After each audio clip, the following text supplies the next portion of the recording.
Mga kahuwan, panoorin ang video na ito upang alamin ang pinaka-latest na balita tungkol sa lagay ng panahon at bagyo update today.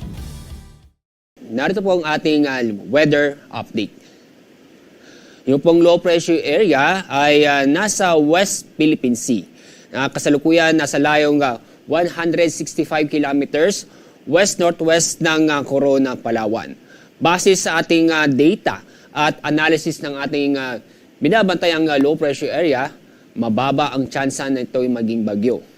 Itong LPA ay nakapaloob sa ITGC o Intertropical Convergence Zone. Itong ITGC ay naapektuhan ang malaki pong bahagi po ng ating bansa. Samantala, inyo mapapansin, may isang bagyo na sa labas po ng ating Philippine Area of Responsibility at kasalukuyan.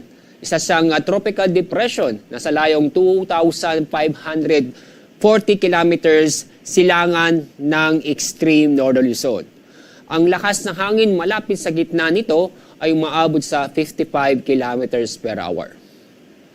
Malabo itong pumasok sa ating Philippine Area of Responsibility dahil inaasahan po natin ang pagkilos ito ay pahilaga.